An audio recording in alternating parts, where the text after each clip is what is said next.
आप देख रहे हैं मौसम तक चैनल और मैं हूं देवेंद्र त्रिपाठी। इस वीडियो में गुजरात के सप्ताह भर के मौसम की बात। दोस्तों, आज 27 अगस्त है। 27 अगस्त से लेकर 2 सितंबर के बीच में कैसा मौसम रहेगा गुजरात राज्य में, इसकी बात इस वीडियो में करेंगे।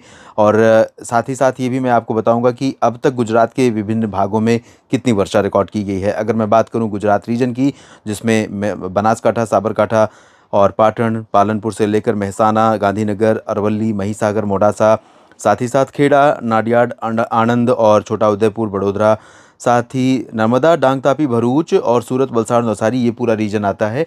इन भागों में बारिश जो है गुजरात के इन पूर्वी रीजन में 10% कम हुई है इस साल मानसून में। अब तक 734.3 मिलीमीटर की जगह पर 661 मिलीमीटर वर्षा रिकॉर्ड की गई है। जबकि सौराष्ट्र और कच्छ की बात अगर हम करें, सौराष्ट्र और कच्छ में 65% ज़्यादा वर्षा दर्ज की गई है। ये रीजन है जहाँ पर 417.9 मिलीमीटर की जगह पर बारिश रिकॉर्ड की गई है। यहाँ पर बारिश के जो आंकड़े हैं गुजरात के सौराष्ट्र और कच्छ रीजन में, वो हैं 690.7 मिलीमीटर इन दोनों क्षेत्रों में।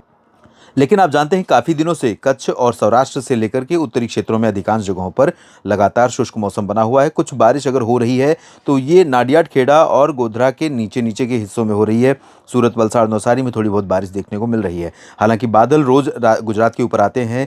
देवभूमि द्वारका से लेकर पोरबंदर, जूनागढ़, वेरावल, सोमनाथ, अमरेली, भावनगर, बोटाद, राजकोट और मोरबी, सुरेंद्रनगर, कच्छ, इन सभी भागों पर और ये पूर्वी रीजन में इन सभी जगहों पर ये कम से कम इतना हिस्सा, या मैं कहूँ कि पूरे गुजरात पर बादल दिखाई देते हैं। और बादल इस तरह से आते हैं सुबह के समय, जैसे लगता है कि बस ये बारिश देने ही वाले हैं। लेकिन ये बादल, नमी जो आ रही है बंगाल की खाड़ी या अरबियन सी की तरफ से, लगातार नमी वाली हवाएं चल रही हैं। उन हवाओं के कारण ये बादल बनते हैं और इन बादलों से बारिश की संभावनाएं थोड़ी बहुत बनती हैं, लेकिन बारिश होती नहीं है। और यही कंडीशन रहने वाली है आने वाले दिनों में भी। थोड़े बहुत बादल यहाँ पर दिखाई देंगे लेकिन बारिश नहीं होगी। और मैं आपको बता दूं कि पूरे सप्ताह 2 सितंबर तक कोई उम्मीद नहीं है। अगर थोड़ी बहुत बारिश होगी भी तो वो द्वारका, सोमनाथ, जूनागढ़, अमरेली, भावनगर, यानी ये जो तटीय हिस्सा है यहाँ पर थोड़ी बहुत वर्षा, या फिर ये सूरत, भरूच और तापी, वलसाड़, नवसारी, इन भागों में कुछ स्थानों पर बहुत मामूली बारिश देखने को मिल सकती है। इससे ज़्यादा की संभावना फिलहाल नहीं है। लेकिन इनमें भी बारिश की उम्मीदें जो हैं, या कहें कि बारिश की जो प्रोबेबिलिटी मैं बता रहा हूँ आपको, वो लगभग 40-50% ही है। उससे ज़्यादा की संभावना नहीं है। यानी ओवरऑल देखा जाए तो एंटायर गुजरात में इस एक सप्ताह के दौरान भी शुष्क मौसम की आशंका लगातार बनी रहेगी। तो किसान भाइयों, थोड़ा सा चैलेंजिंग वेदर है।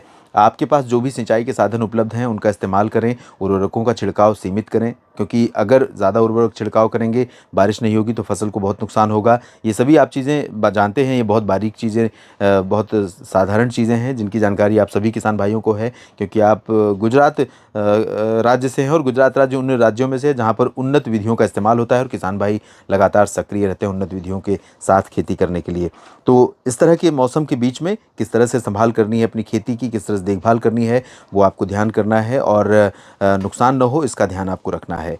और हताश, परेशान न हो, क्योंकि समय बदलता है, परिस्थितियाँ बदलती हैं। ये थोड़े समय के लिए चैलेंज, चुनौती ज़रूर है किसानों के लिए, लेकिन समय ये भी बदलेगा। अच्छा समय आएगा, बारिश होगी और अच्छी फसल भी होगी आने वाले दिनों में। फिलहाल इस बुलेटिन में इतना ही। जानकारियाँ ठीक लगें तो लाइक और शेयर करना ना भूलें।